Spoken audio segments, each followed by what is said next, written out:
Wow. Look at that, y'all. This is amazing. We could get to 15,000 here really soon.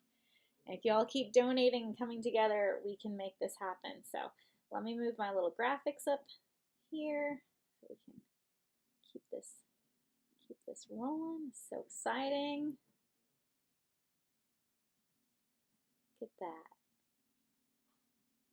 Horsey having a party. Okay, awesome. Thank you guys. That's so exciting. That is so awesome. All right, now let me see if I can get my, okay. All right, so thank you so much. Okay, so now I know we're at a very important part of the story. So we are sweeping out the house. And we're making sure, like, we're protecting ourselves, and we don't know if he's in the house or not. So as we're sweeping it out, let me start the timer again. As we're sweeping it out, we are, there, okay, it's working. We're watching everything, and we've done upstairs. We come downstairs. We do have our guns drawn because in police academy, they taught us how to do this properly. And I will add that I'm carrying handcuffs at this point in the story. Like, I had my handcuffs the whole time because we went through police academy.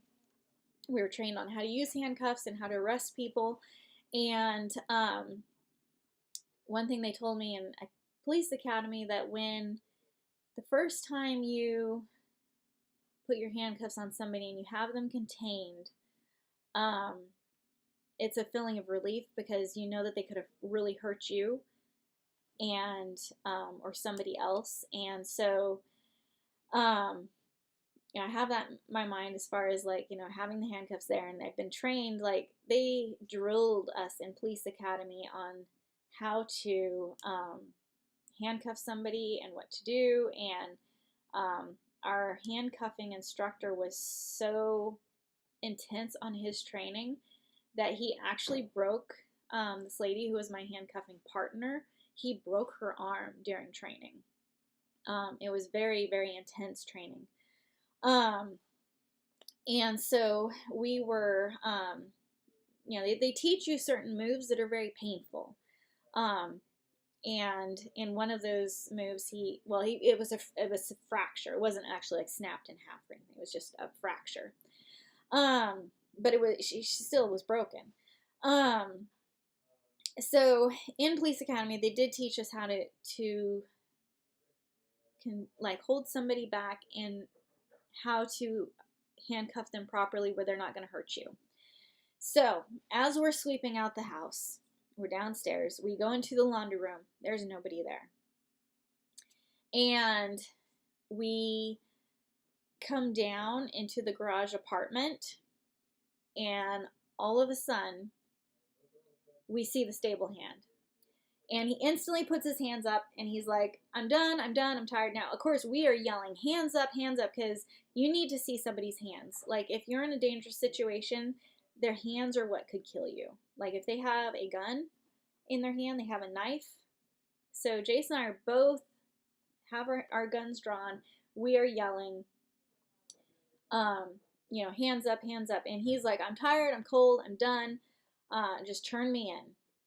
And I'm like, okay. That sounds like a great plan. But then I am thinking, we're going to have to sit here for an hour in this very dangerous situation. And we could, like, he could have a gun. Like, we don't know what's going on. Like, this was one of the most tense situations of my life.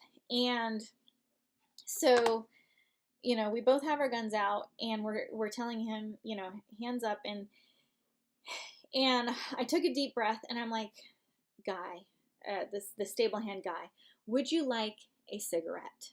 And his eyes just instantly started gleaming, and he's like, yes, I'd love a cigarette. I'm like, okay, I will give you a cigarette, but I am going to have to handcuff you first for everyone's safety. He's like, I don't care. Handcuff me. I want a cigarette. And I figured that he was probably very deprived of his nicotine levels, because when he demanded money and everything from the shelter manager, he wanted cigarettes then. So I figured he probably didn't have his hands on any, and he was desperate for cigarettes at that point. And he's like, yes, yes, just give me cigarettes. So I gave Jason my weapon. I said, keep that over here. I did not want to go next to this person with any form of weapon that he could take my firearm and use it against me or Jason. So I went over there with Jason covering me, and I had my handcuffs. And they always told us in police academy, when you have one handcuffed, you're in a very dangerous situation, because now they can take that and use it as a weapon against you.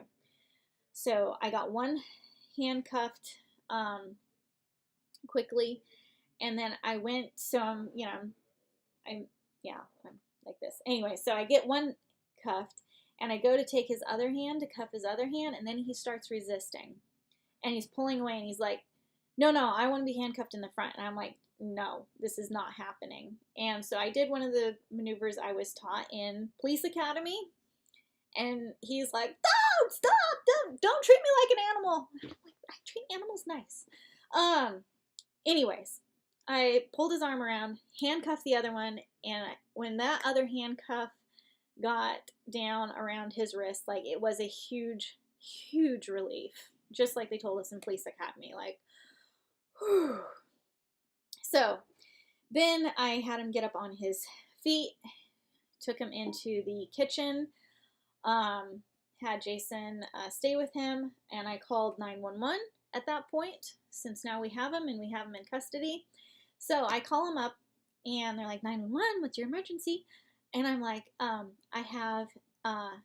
at this address, and we've just arrested this felon on the run. I gave his name, and like, oh yes, we're aware of the situation. I'm like, good, I need you to come get him. And they're like, okay, are you a bounty hunter? I'm like, no, I am just the owner of the property. I want him gone. Just please come and get him.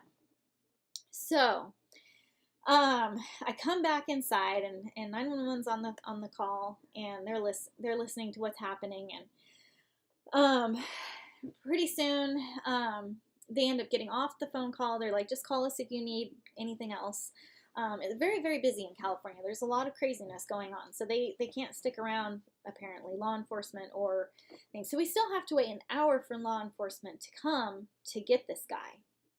So now we are waiting, and we did give him a cigarette, by the way.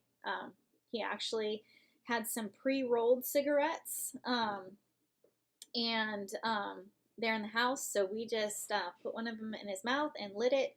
And I've never seen someone inhale a cigarette like that before. Like, he was just like, I don't know, he let like all the air out of his lungs, and he just like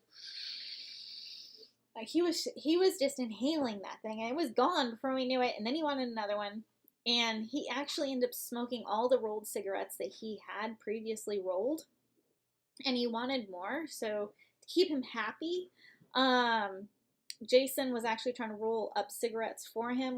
We weren't doing a good job, and finally he got his fix of cigarettes. And then we're sitting there now, like, it takes like an hour for law enforcement to come. So we're sitting there, and I'm thinking, like, well, he's thirsty, and he was thirsty, so we gave him water, and we like had to give it to him in a cup because he's handcuffed, so give him his water. And then I thought, well, maybe he's hungry. So then I peeled some mandarins for him and fed him mandarins.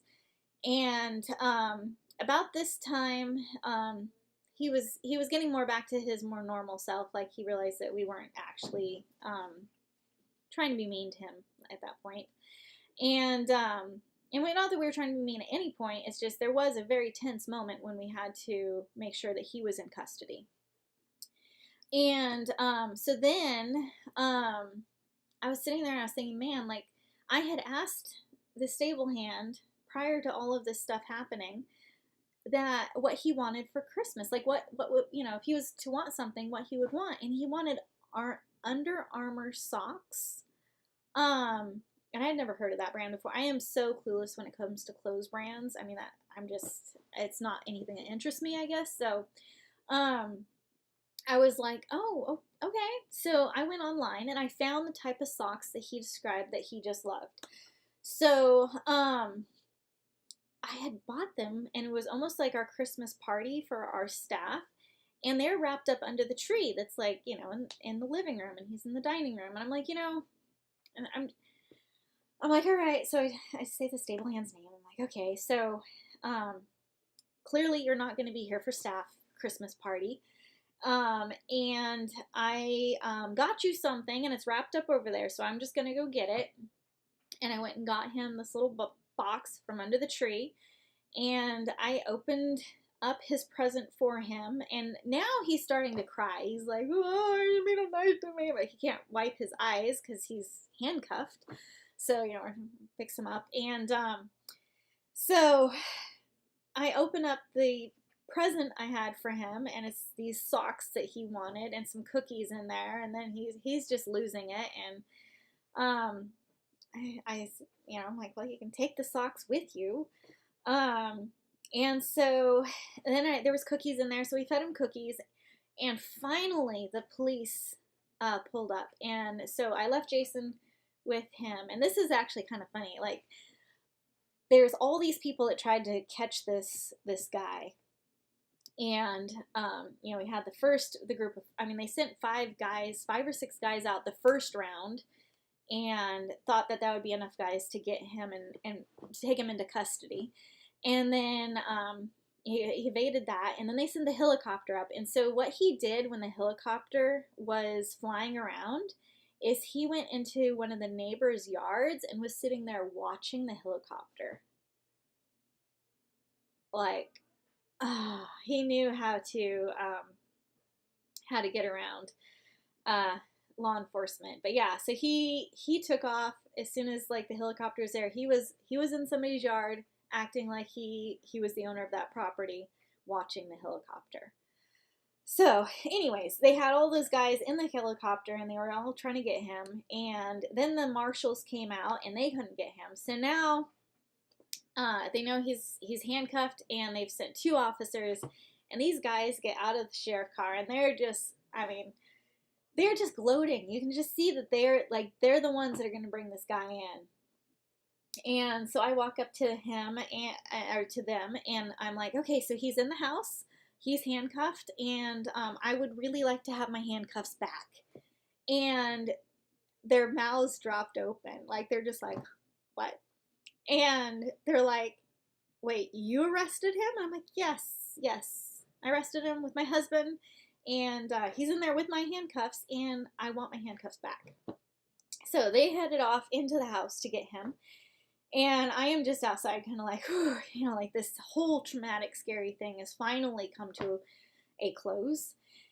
And so then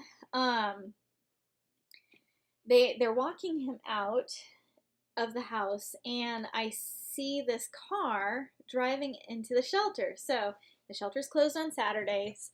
They see an open gate, and they're like, yay, it's open. So they come driving in, and I go over to them. I'm like, I'm sorry, we're closed today. We just arrested a fugitive felon. We're turning him over to the police. You need to come back later when we're open. And their mouths just dropped. And they were very shocked by the whole thing, and they drove away. And they didn't come back the next day. They're probably like, what on earth? And so I got my handcuffs back, and I was very, very happy that they kept us safe, and I had him back in my custody, and they put their handcuffs on him, and they hauled him away to jail. And that was the last I have ever seen of him. I was in the police car getting hauled away, and we did, obviously, the shelter manager was no longer able to work at Horse Plus. But that was, oh dear, oh no. So the whole time somebody was thinking this was Keith and Angela. This was not Keith and Angela. That is so bad. I know people come and go, but this This was not Keith and Angela. This was in California, and this was years ago, like a decade ago, or more. So yes, this was not Keith and Angela. No, no, no, no. Oh, that's terrible. Angela, do you hear that? Somebody thought it was you and Keith the whole time. Oh, that's so terrible. I kept hearing you talk about shelter manager, and I was like, they're gonna think it's Keith. We have had a lot of shelter managers over the course of 20 years. It was not Angela or Keith. They were not involved in this at all. No, not this time. Okay. Okay, that is so bad. So anyways, yes, that shelter manager, the bad shelter manager, was no longer working at Horse Plus, and things got more back to normal. But yeah, that was one of the worst ever situations that has ever happened, I believe, at our organization. Like, yeah. And the shelter manager, when we did end up, letting her go, we come to find out she was doing drugs too with the stable hand, and that was all bad. But it was definitely not Keith and Angela. I hadn't even met Keith and Angela at that time. It was something that happened in Northern California years and years ago. And I am so thankful to have an amazing shelter manager like Angela, and Keith is just amazing. He does all kinds of things out there, including stable hand work, but it was definitely not Keith and Angela. I can promise you that. Whew. Yeah, that's the craziest story I think that I have in my book of crazy stories. But I did say I would tell you another story where we were threatened, and why we started carrying concealed. So, yeah, so drugs are a big problem. It's very sad, but it's something we will not tolerate. So, drugs are dangerous, and drugs have no place at Horse Plus, unless they're medical drugs for animals. I was looking at comments. So somebody, I don't think they have seen what's happening as far as the veterinarian position and all that. So I will answer that question as soon as I update the thermometer again. Who thinks it's going to be $14,000? I think it easily could be, because we are really, really close. So give me a minute, and I am going to check and see where we're at on the fundraising.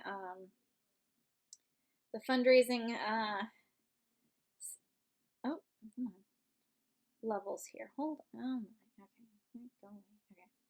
So let me just check all our different options of donating. So we have Cash App. It doesn't look like anyone has sent a donation in through Cash App. I'll check Venmo. If you have money sitting in Cash App or Venmo and you'd like to send it to a good cause this Giving Tuesday, go ahead and send it on over. Okay, did you all enjoy that story? Like, was that interesting, or was that just terrible to listen to? I don't know. It's just a story from my 20 years of operating Horse Plus. So log in and see if we have any new donations in PayPal.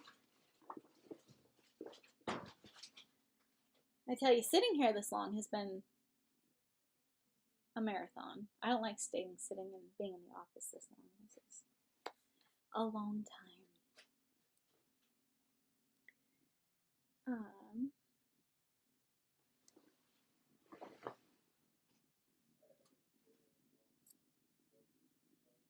Well, Corey's still working on applications. We did have some more PayPal donations come in. Let's see where we're at. I'm going to check our website. Oh, it's really cool. Okay, so keep going here. The story was very interesting. Yeah, I think I could write a book. If I wasn't so dyslexic, I know I could write a book. But text to speech has gotten really good. So maybe one of these years I will avoid the cold winters and write a book or something. I don't know. So now I'm checking donations that came in through our website. Let me see if there's any more.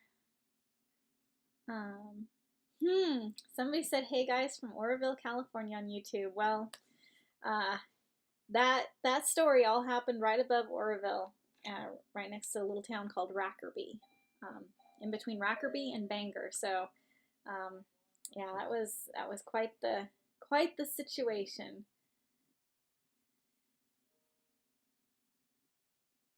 All right, it would make a good movie. Yes, it would. You're a good storyteller. Oh, thanks. Okay, yeah, life can be very, very, very interesting.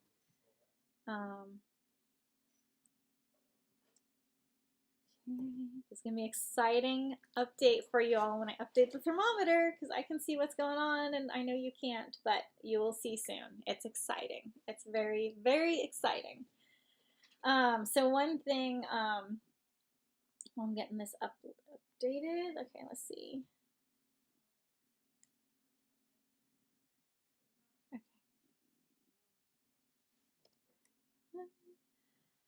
Okay, so I'm gonna head over and we're gonna update this. This is so exciting. This has been the funnest Giving Tuesday, I think. So, let me update this part first.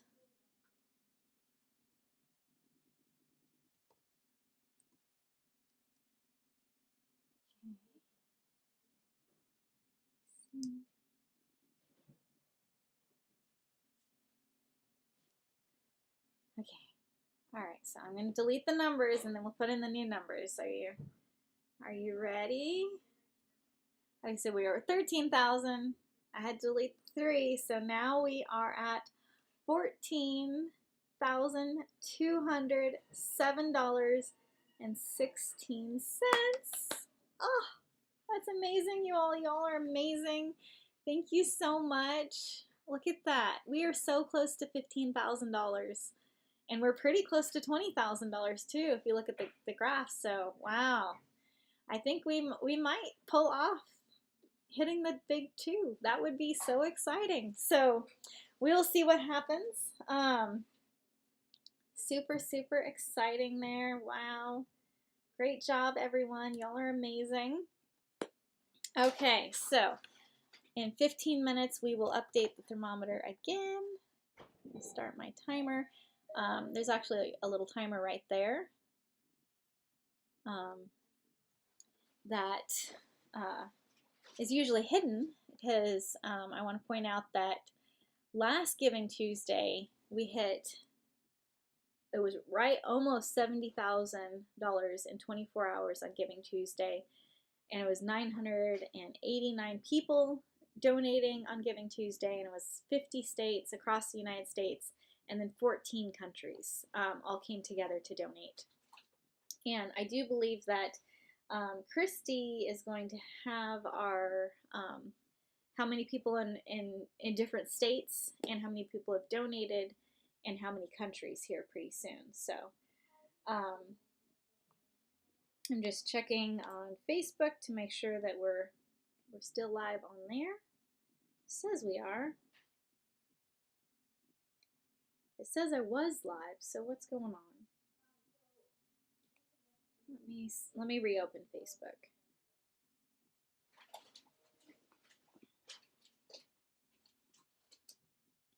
Facebook, it doesn't show that it's live on Facebook. It does. I was glued to the screen. So, come in. See. You're still online. Bye. What about on Facebook? Oh, Facebook. It's Facebook, sure. yeah. I haven't tried. I think it's died off of Facebook, so I don't know. Let me check over here and see.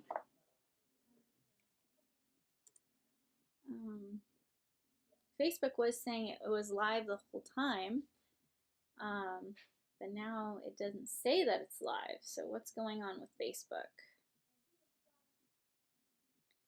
maybe I hit a certain amount of hours that it could be live on Facebook. I don't know if Facebook has a you can only be live for so long feature. Don't think I'm live on Facebook anymore.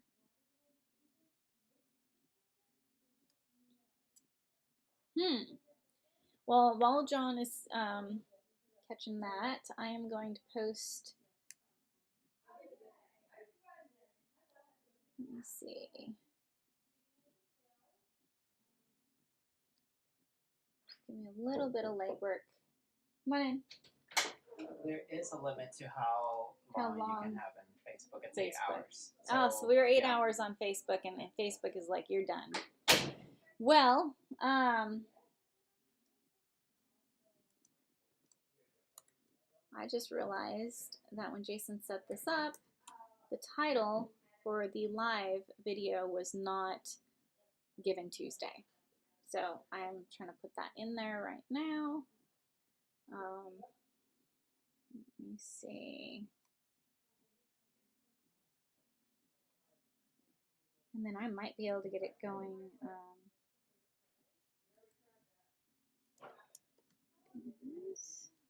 Giving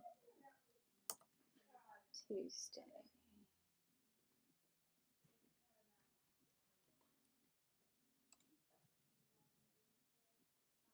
And let me just see what I can do here. Sorry for the delay, but I have a great story for you coming up here. And maybe we can hit 15,000 on the next story. That would be really neat. Just a technical difficulty. Apparently 8-hour live on Facebook is as long as you can go. So that's, I guess, good to know.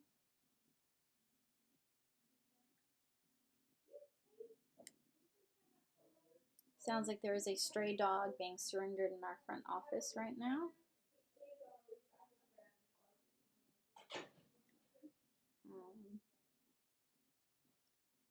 Hold on here. It's technical difficulties happen,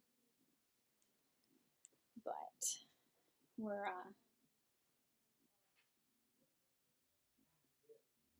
Hey John, is the Wi-Fi working? It's still not working? Okay, I won't try to connect into that. Okay.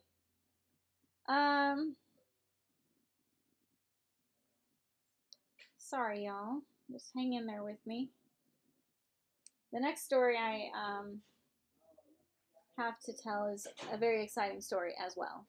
So you definitely won't want to miss it. Because it's actually a story where an animal abuser got in huge trouble because of something that I brought to light. And that's always a good thing. Okay, and then I'm going to save that so the donation links are in there. Go back to the live video.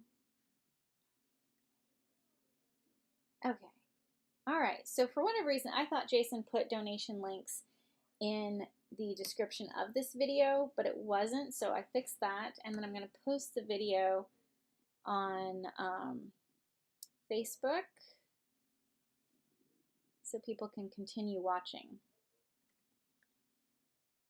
Thank you for participating in the Fundraising Giving Tuesday Marathon. Please head over to our YouTube channel to continue watching. Facebook only allows 8 hours of live video feed. All right, so let me just make sure. I use voice to text, so that's what that's about.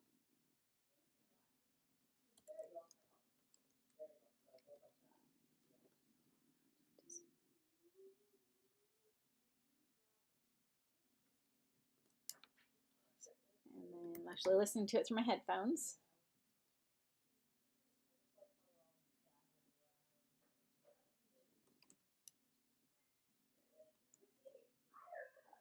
Let's continue watching.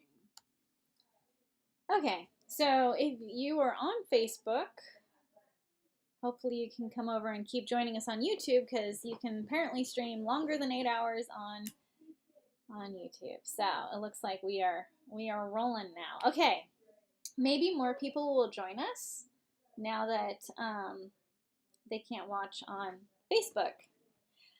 Okay, so the next story I'm going to be telling you is an animal control type story.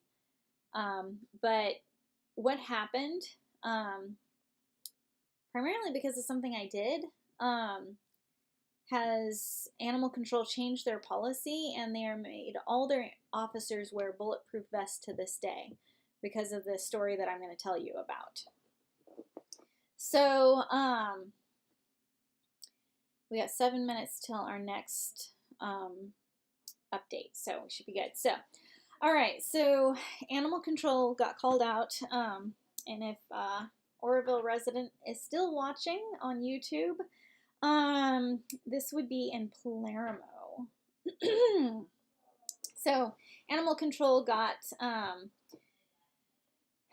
called out, and there were these horses that were starving, and a lot of times in horse cases, and we see this time and time again, there will be the abuser's favorite horses, and those ones will be fed and taken care of and fat and happy.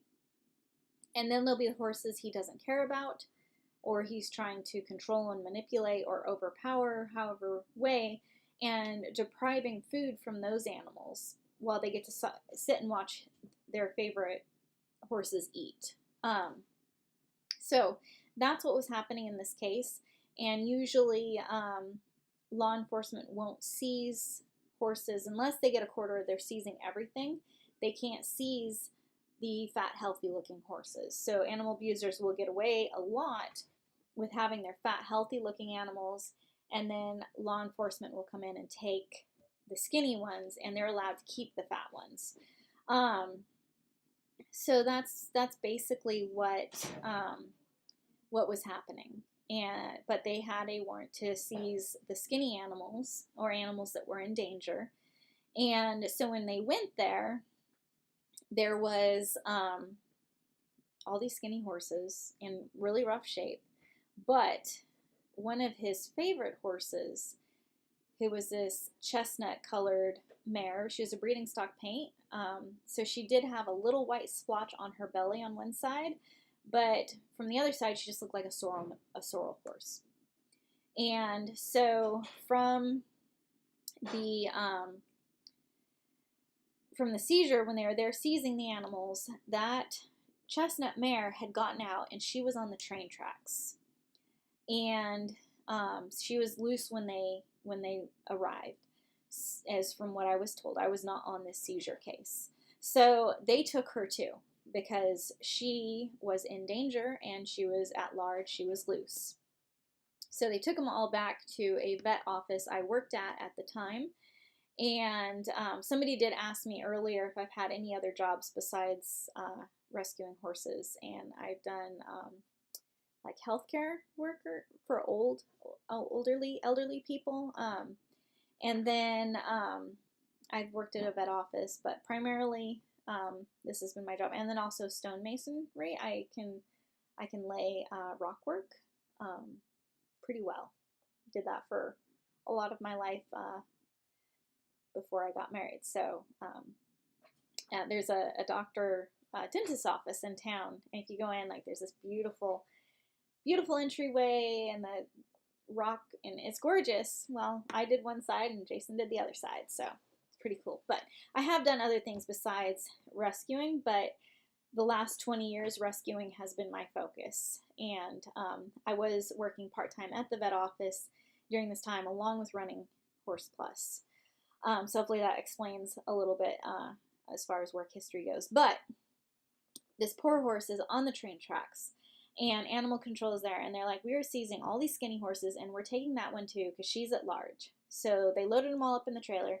They brought them to the vet clinic, and it was quite common at this vet clinic, anytime there was an animal control seizure, that they went there. They had a great working relationship with the county and law enforcement, and they would be held there, and then after they were released, then they would get transferred to Horse Plus.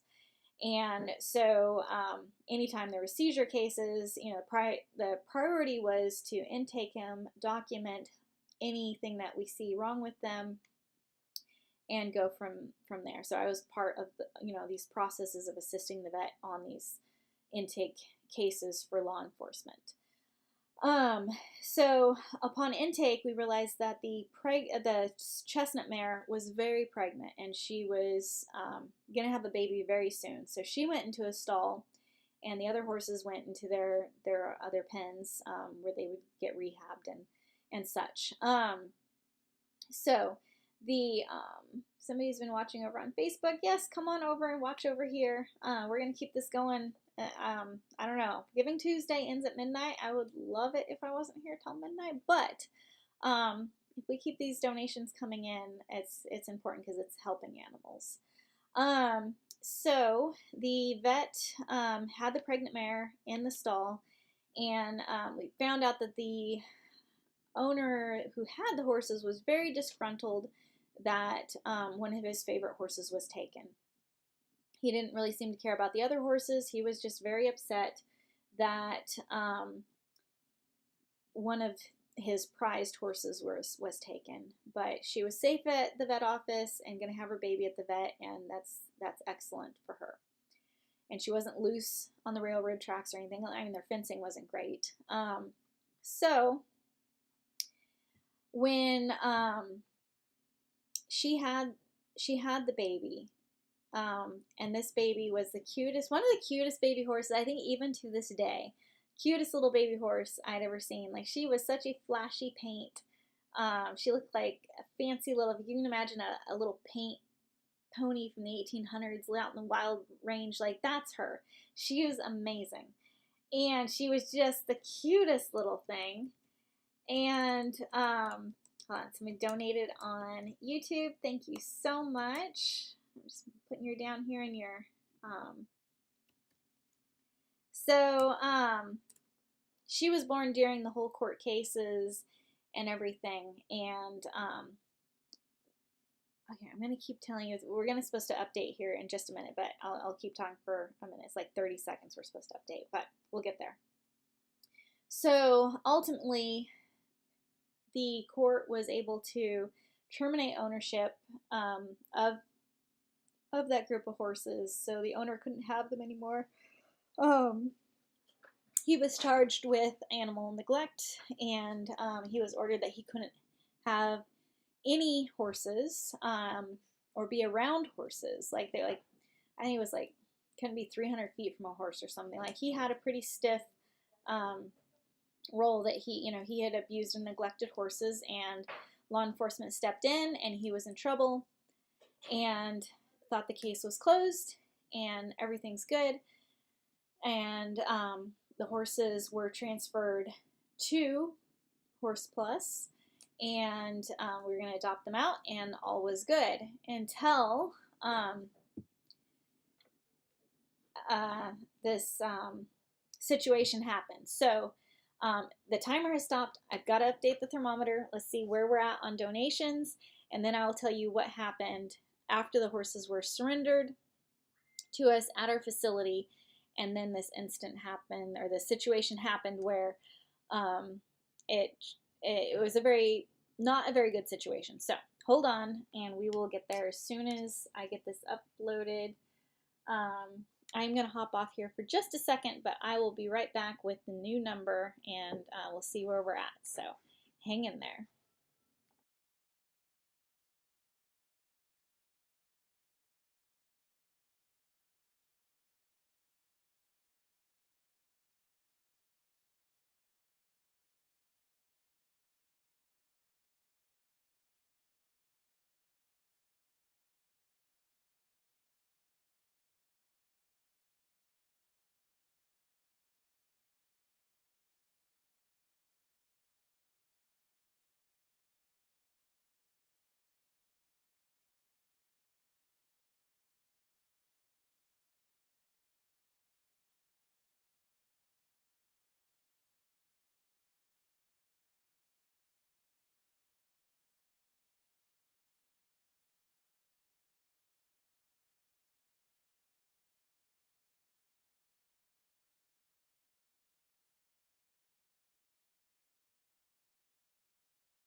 All right, y'all, I am still here. I am just doing a few more things, and we'll get that new number for you.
All right, everyone, I am back, and I'm just doing one more refresh to make sure that we're good, and then I'm going to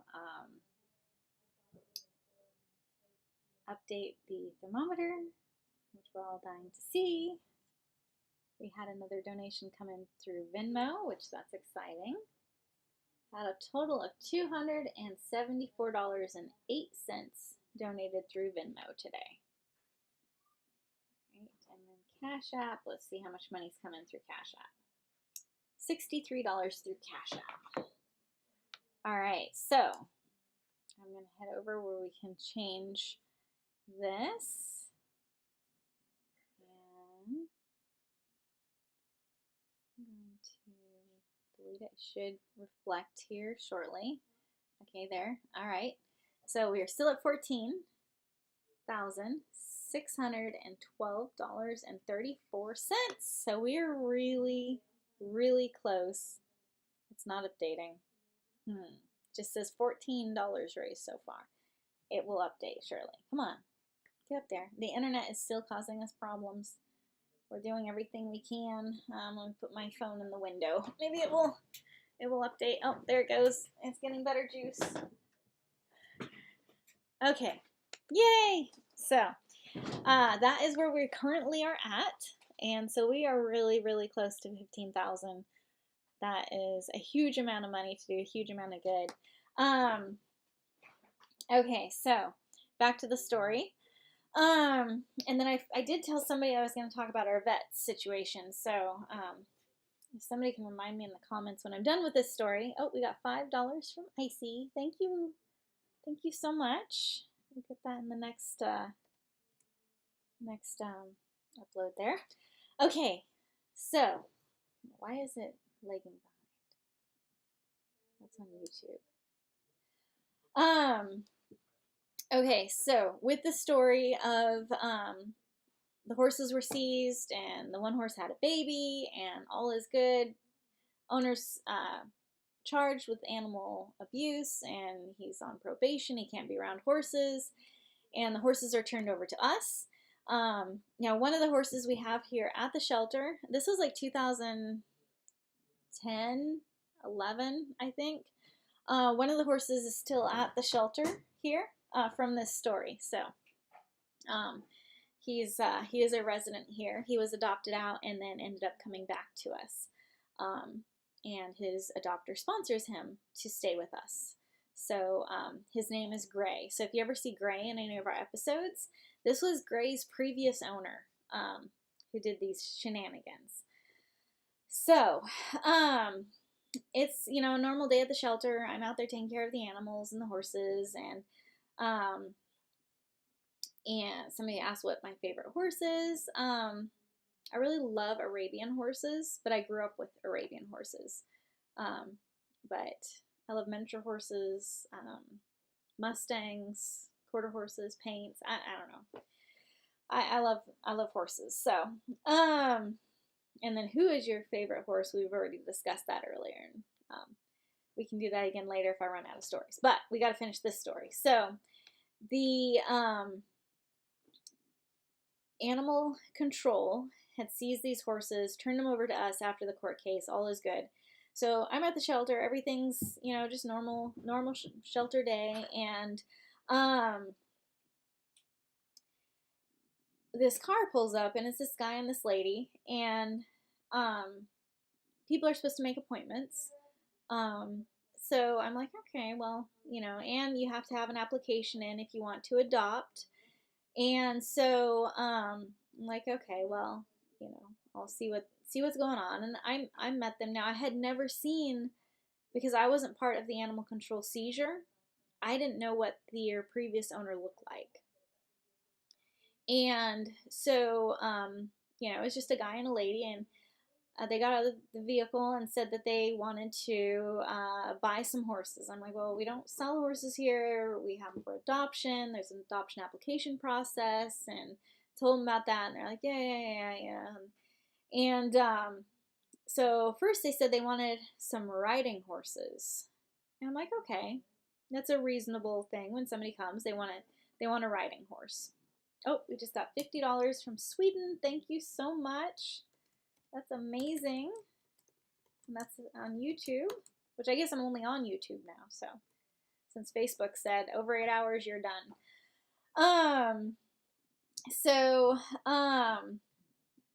We walk into the horse pen. Now, this baby horse that was born from the mare that was seized, she was a very independent little spirited horse. She really didn't care to hang out with her mom. She could be like across the pasture and could care less about mom. And so the baby horse is off by herself. The mama horse is with the herd of other horses, and she is just one of the chestnut horses in this herd.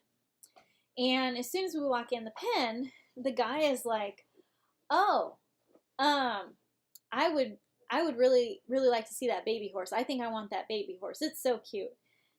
And I started thinking, okay, the baby horse is really cute. I definitely agree on that. It's an adorable little baby horse. But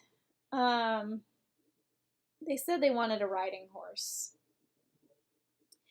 And so I'm like, okay. So we went over and we talked about the little baby horse. And he's like, yeah, I want to buy this one. And I'm like, well, it's not for sale. And then this is where I'm like, oh no, what's going on?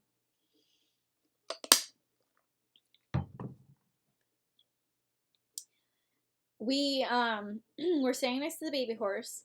The guy turns and looks at the herd of horses. Now there's bay horses, there's chestnut horses, there's paint horses, there's gray horses. It's just a herd of horses. Yeah, like 10 or 15 in this pen. It's a big pen. They have like 5 acres. And he sees the chestnut mare and he points to her and he says, oh, that must be the mom.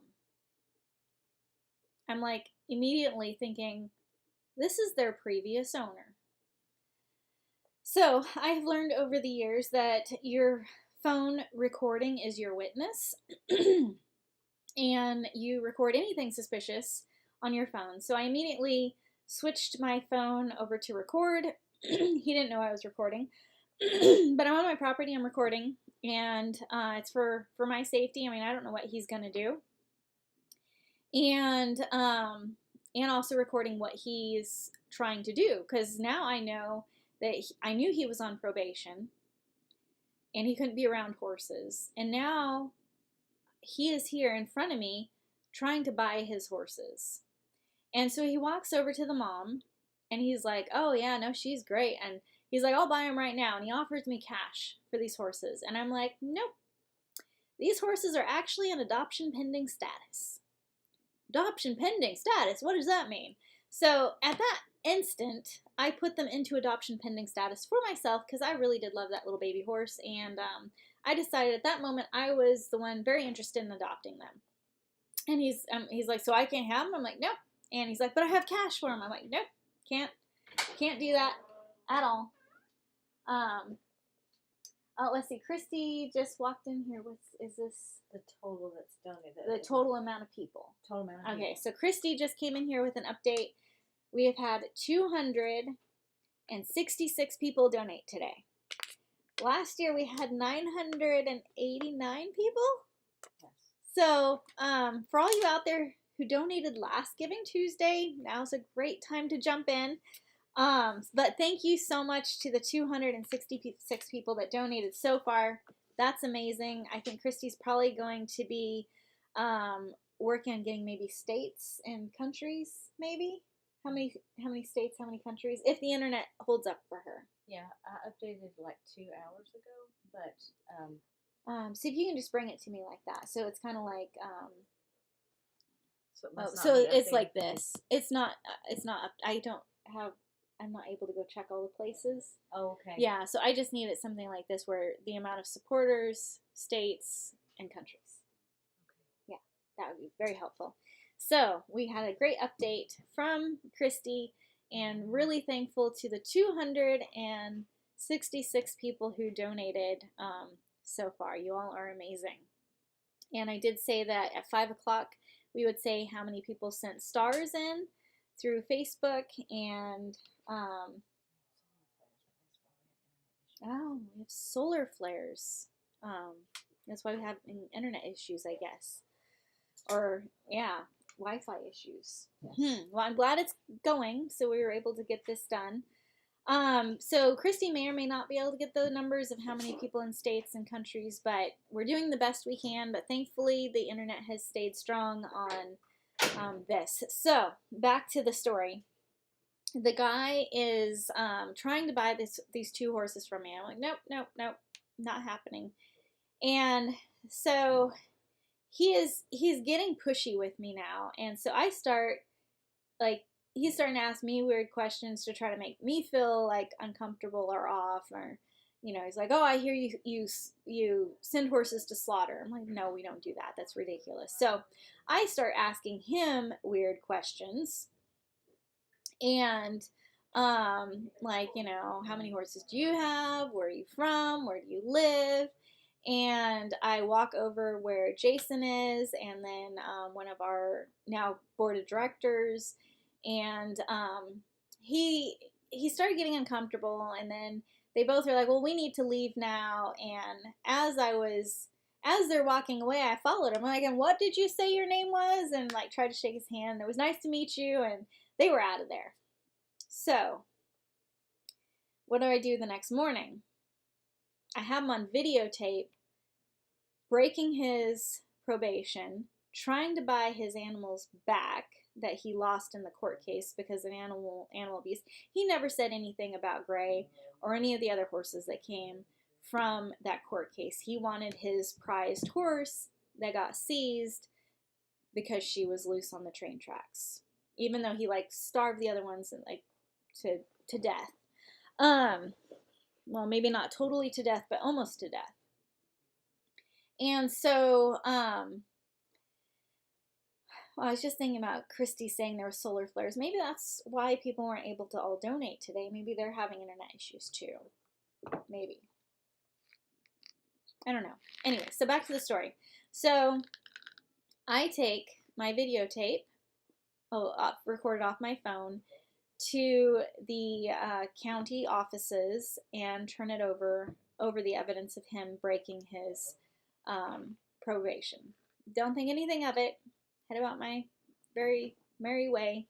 And then when we were scheduled to take our firearms training with the police academy, and we were down there doing that training, and I got a call from, I think it was the district attorney's office, and they wanted me to know that they did put the guy in jail again, but somehow from jail he ordered a contract out on animal control, and they said it was probably on us too, because I was the one that sent him back to jail. And a contract meaning a death contract. And so they geared up all their animal control officers with bulletproof vests, and they advised us that we should be extremely careful. Almost went out and got a bulletproof vest at that time, but I ended up just carrying my firearm with me the rest of the time. Like, I mean, I still have a concealed carry.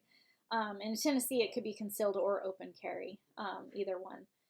But so from that time on, that's when it really hit me that I needed to have a way of protecting myself. Because animal rescue, it sounds, oh yeah, you rescue horses, that's so fun. But there is a very deep and dark side that animal rescuers have to deal with, and it can end up where you have a death threats. And so they weren't ever able to verify that they took a contract out specifically on us through whatever conversations they had, that they were able to tap into his conversations somehow. I don't know how they found out, but they definitely knew that he had hired a contract out on their animal control people, and they were pretty certain that Jason and I and anyone involved with Horse Plus was tied into that, because I was the one that videoed him trying to buy his horses and breaking, like, he wasn't supposed to be even near a horse, and here he is right next to them petting them and trying to buy them. And I turned all that evidence in, and could have gotten me killed if he hadn't, been taken into custody right away, or, whatnot. But yeah, so somebody on YouTube asked if a bulletproof vest would help against horse kicks. It probably would, just because it is a protective barrier. I've looked on Amazon, they don't sell them. You have to order them through a police academy, and I know, like, some of them, they have to be fit to your body, and they are quite expensive. But anyways, that is the story there. And it's just a wild story. So, I would hate to be in a situation where I actually had, now there's been a situation where a horse broke its leg in a horrible way, and my gun was the fastest way to end that suffering. And I think guns can be a good situation for that. But if I was ever in a situation where I couldn't come home, I would want my sidearm. So you can't always rely off of police. As I learned as a kid growing up, I actually grew up in this very far out away area where police would never come. Like I said, there was a huge gun war one night, and Christy's got another update for us. Let's see here. Oh my. Okay, so we have 11 countries have donated so far. Including the United States. Including the United States. So 11 countries. So we only have to get 3 more countries to donate to hit last year. So we're almost there. And then we have 38 states. So That is very exciting. Thank you for that update, Christy. Yes, ma'am.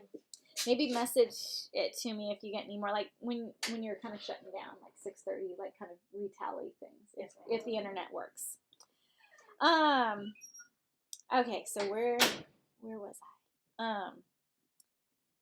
Okay, so I was talking about safety, and boy, I get so easily distracted. Maybe it's the horse kick in my head. Trying to get my memories back of where I was going, but I think just the main thing I was talking about was the dangers that animal rescuers face, and some people think it's all just a bed of roses and you're helping animals, but like I said, there is a very, very scary side of animal rescue, and you're dealing, animal abuse and human abuse go hand in hand. Usually the animals get abuse first, then the human abuse, whether it's elderly abuse or kids abuse or women getting abused. Somebody said when I was growing up. Okay, thank you. That helped me out. So when I was growing up, we lived way, way out. Still like an hour away from, it would take law enforcement to come. They wouldn't come.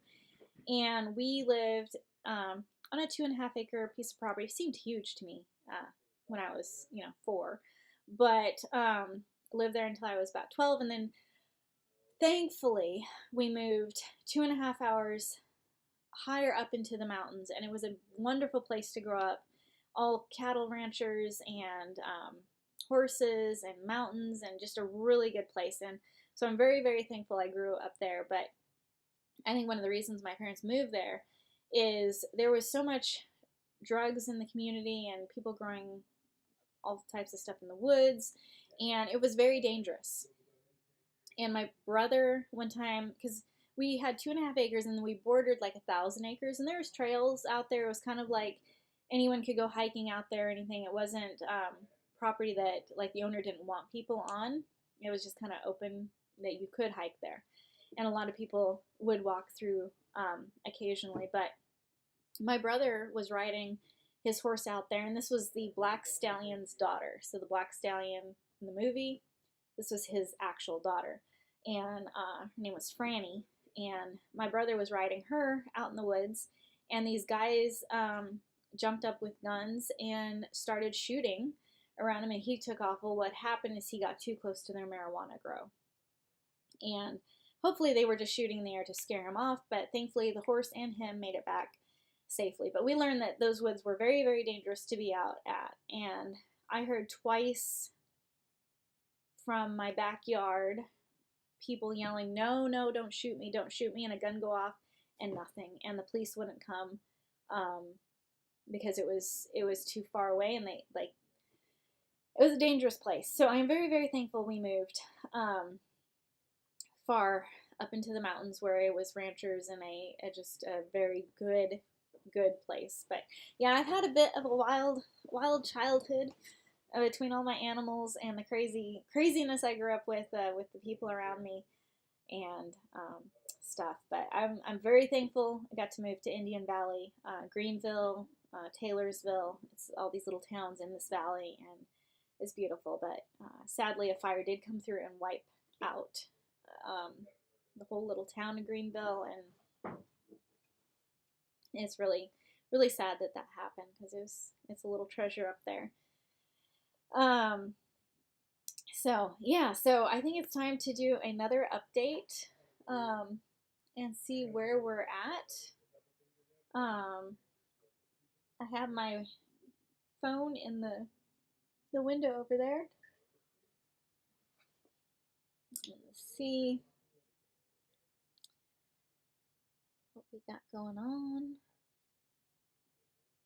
We did get another donation through you two, or PayPal. This might have been a couple donations, I'm not sure. I'm just trying to get the tallies up. And see where we through our website, if we got any more donations through our website. Oh, we did. It's very exciting. And then one more place to check.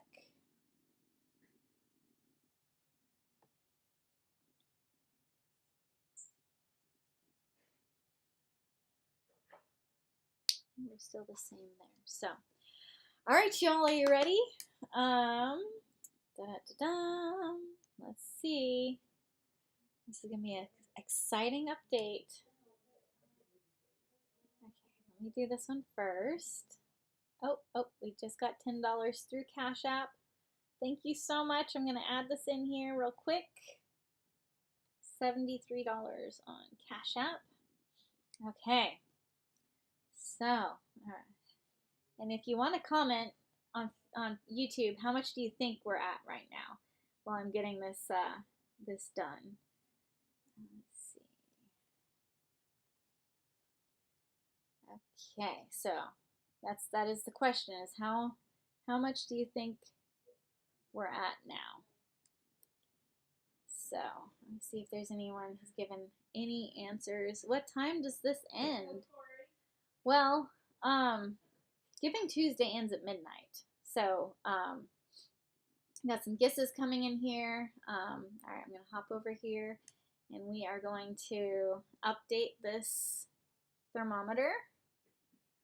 So here we go. I'm deleting it, and it looks like you can see that I'm deleting it. All right, so I got rid of the 4, so we got a 1 up there. $15,031.46.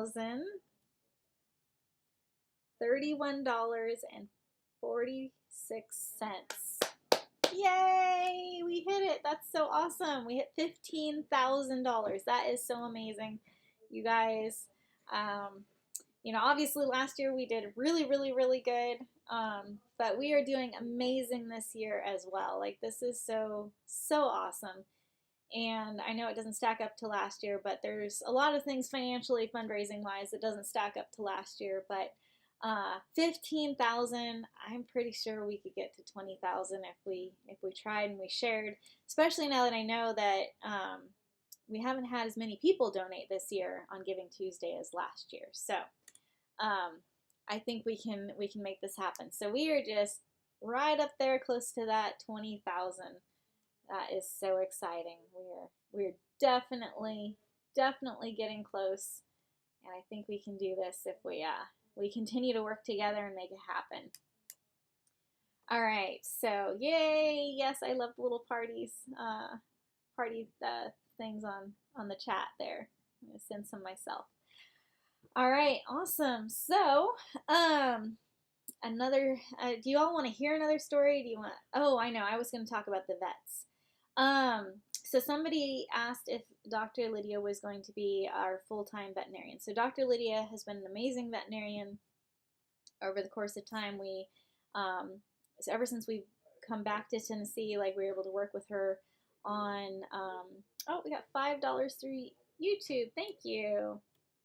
And she has agreed to come over and be our full-time veterinarian. That means she would be leaving her other job and starting full-time with us in January. And her level of care and expertise and passion she has for the animals is exactly what we need here.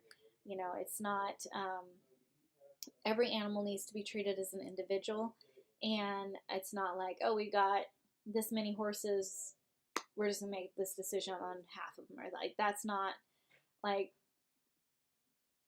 someone like Dr. Lydia is very passionate about each individual as a patient and what their needs are. And that's what Horse Plus is about. And so I'm really, really excited to have Dr. Lydia coming here and being our full-time veterinarian, because I know she's going to make sure that every decision for every horse is the right decision.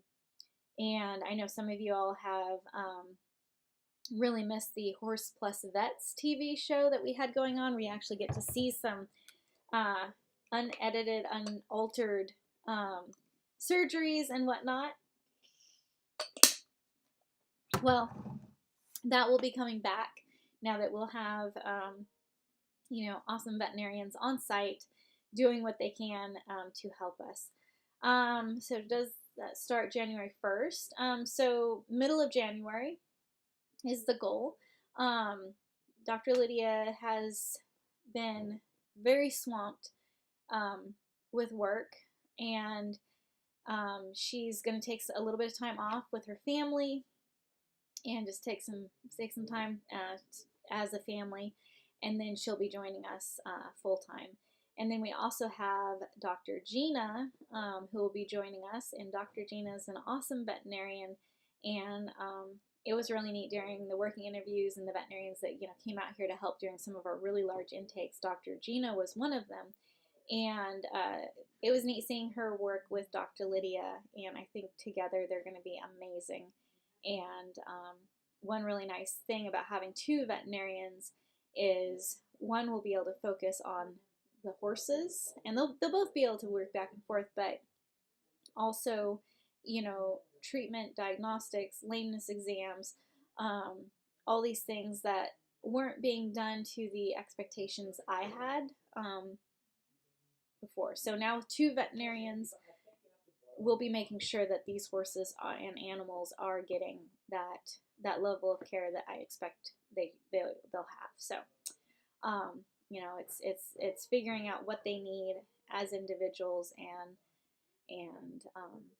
let's get their teeth floated. Let's be thorough. So I'm really excited about that. All right. So I'm trying to think of we've got somebody knocking at the door. Come on in. You guys don't have to knock. You don't have to knock. Oh, okay. I'm sorry. You're fine. Yeah. Is there anything you want to say? Come encourage people to donate. Oh, okay. John is coming in. So I just hope that you've been liking my chickens. I'll probably have to take one of them though because I'm starting to feel lonely. But if you donate more, I'll bring him back. Promise. So how much do they have to donate for the? Is it a chonko? Yeah.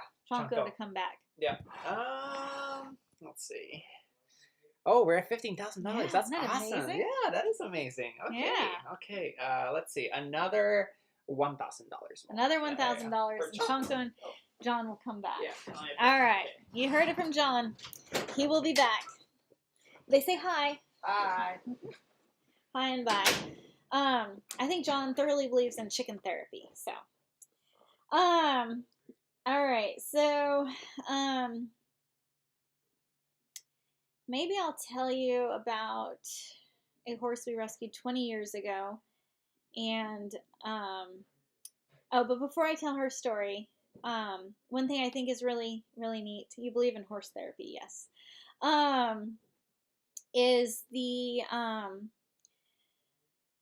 horses that were in that animal cruelty case where the owner went back to jail and he took a contract out and was threatening to kill animal control and probably me and my husband and any staff, is I was able to get those horses, get those horses adopted into a wonderful home together. So mom and baby are still together and they have the best home. And so that was the nice thing, and it was a home that we weren't we didn't when we have animal control cases come in, especially when like somebody's taking contracts out on people, like there's a lot of times we can't show where these horses go, and in that case we couldn't show where they went, but they were able to go together and it was amazing. Corey, are you in here? Nope. I don't know if Corey's still in here. So somebody asked if Corey is leaving. He's going to be leaving for the day soon. If there's, as far as I know, he's planning on being here and probably taking over the place and running it someday. So I don't think he's going anywhere. As long as he behaves himself. So you've heard after that story, don't cross that line. Is Corey still in here? He should be available in a couple minutes. Somebody's wondering if he's leaving, so maybe he can come address that. If he's leaving? Somebody asked. So okay, he should be. I said he should be leaving for the day soon. I haven't heard any such thing, but he should be back in a minute or two. Angela says she has not heard any such thing either. Nope, he should be back soon.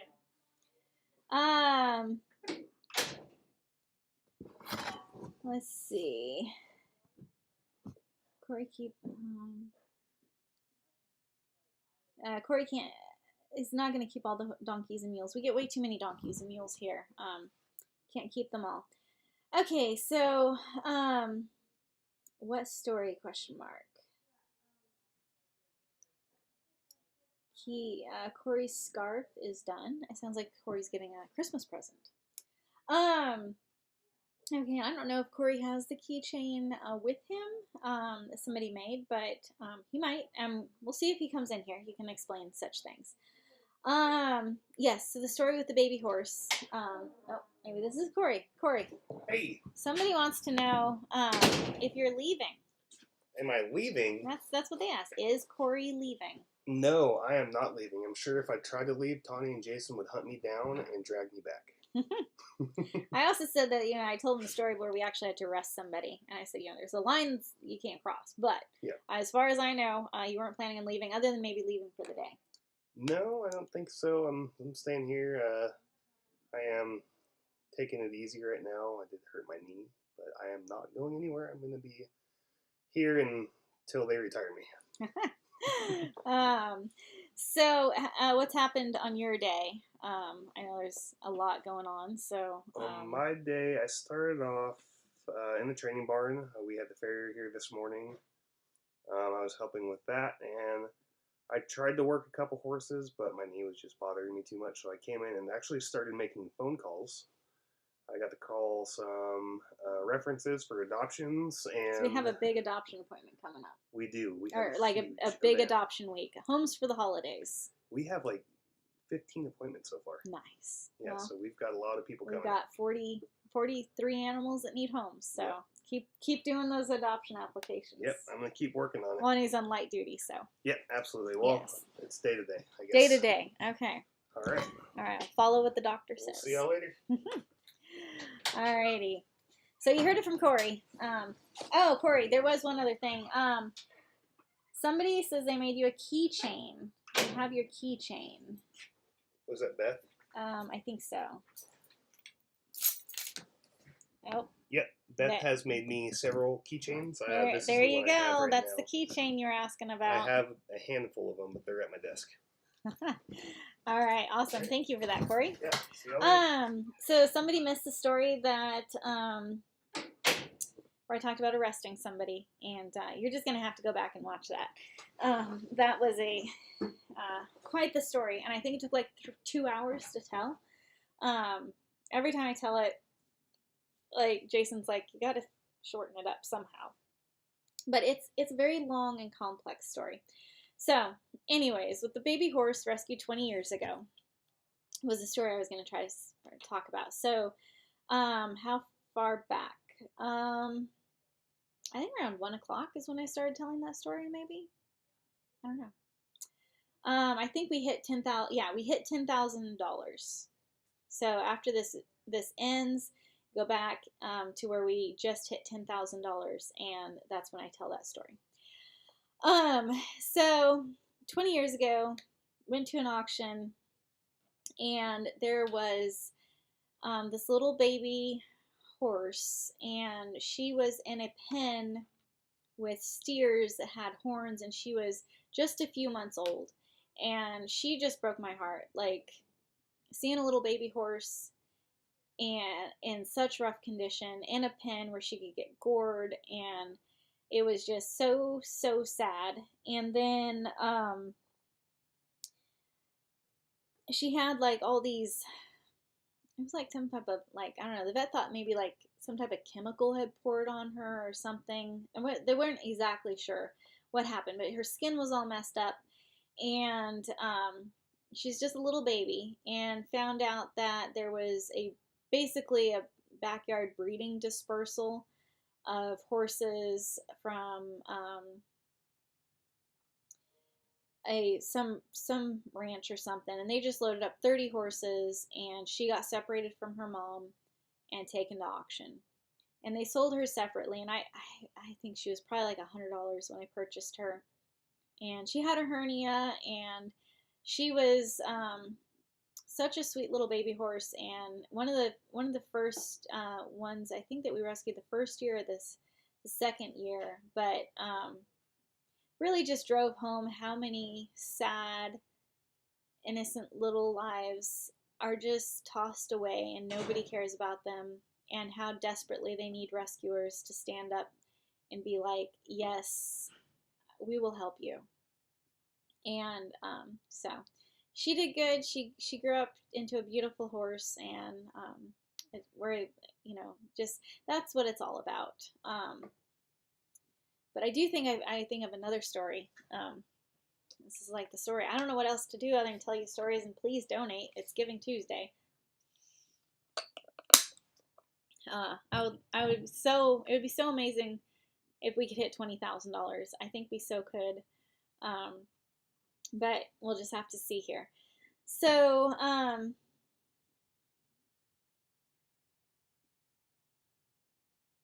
not sure what this question is. How long will you have lived? Maybe how old am I? So next year I will be 40. And crossing over the 40. I remember when I was a kid and my mom or my dad turned 40 years old, and I thought they were ancient. Here I am next year, turning 40. What's my favorite color of horse? So I have a lot of different favorite colors of horses. Now, obviously, when I was a little kid, I wanted a black pony to be like the black stallion. So I do love black horses. I also love Palomino horses. Paint Palomino horses is gorgeous. I love bays and chestnut and dapple grays. Just kind of love them all. Okay, see, somebody explained this to me. So when you're dyslexic, you see things that you don't quite understand. So somebody explained, they mean, how long will the live stream go? And I was like, how long were you living? Like, that's my poor brain. I'm sorry. So yes, the live stream has been going for a long time, and says it started 81 minutes ago. Go over to YouTube and see what on earth is happening. Maybe it just restarted and has done its own thing. Maybe it only goes for so long. Let's see videos.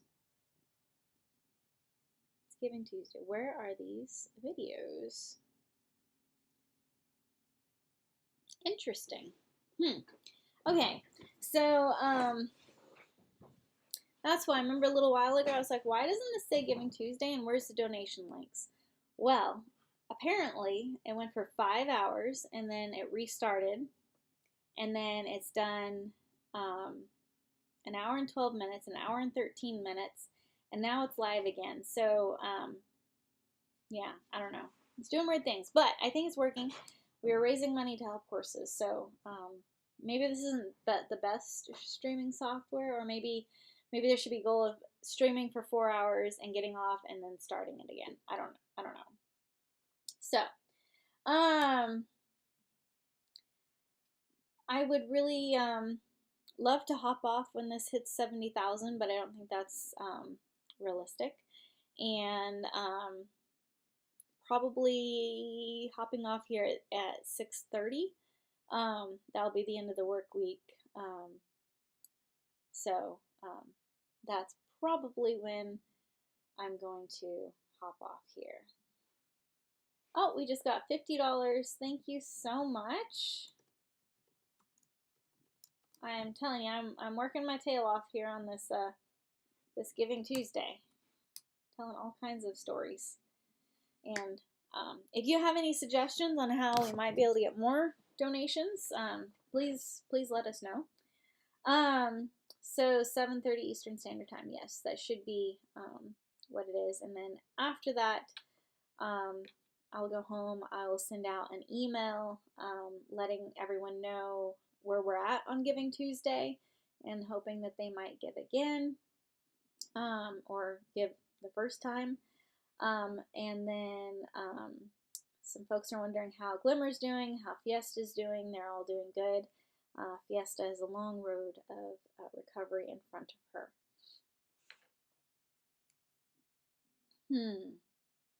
Okay. Oh, so I was going to tell you this one story, but I think we should update the thermometer first. But it's about a young thoroughbred horse.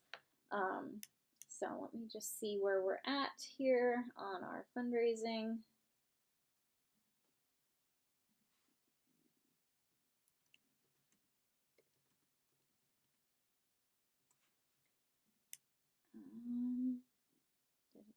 Let's see what. I'm kind of hoping some people will come on and be like, "Oh yeah, it's Giving Tuesday," and they all just start donating, even for like $1 a piece. It would all add up. So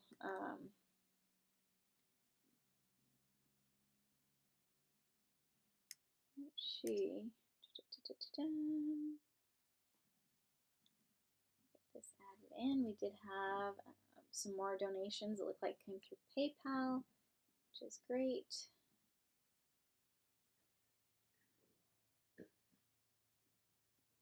And then let's see, refresh. This internet is so slow. My phone in the window. It's like the only way I'm able to get any. Let me see.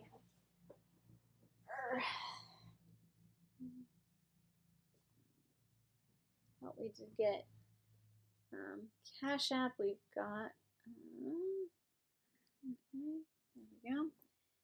That's right, I did add that one in.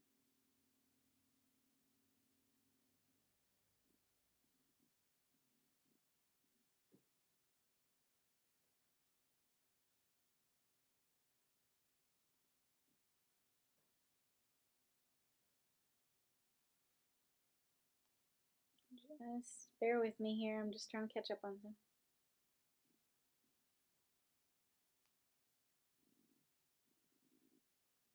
Jason's just sending on some stats.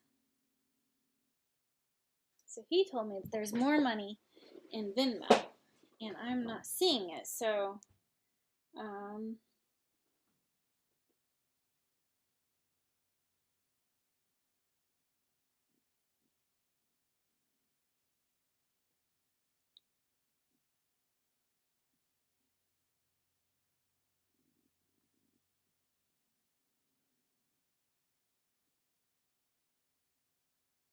okay, that was a typo.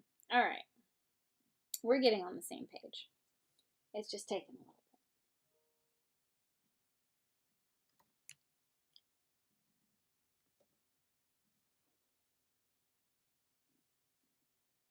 And then we'll go over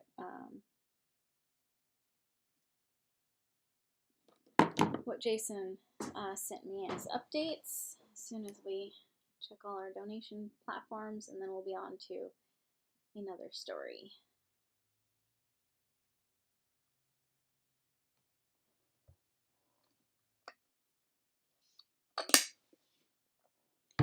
So tomorrow, I'm pretty excited. We're going to be going to a school and doing a whole presentation for the kids, and that's got me pretty excited. I think that's going to be really good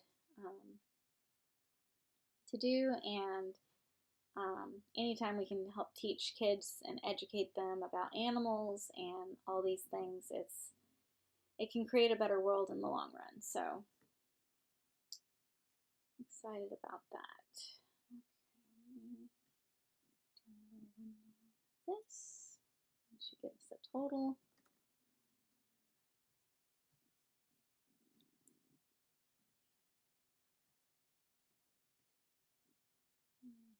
Okay.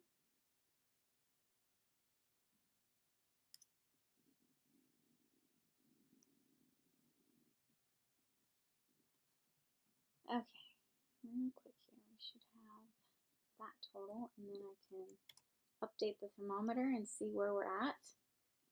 Y'all can post what you think we're at.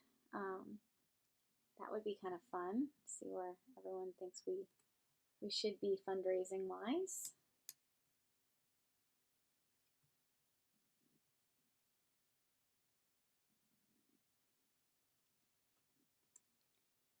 Okay. Let's see what Facebook says.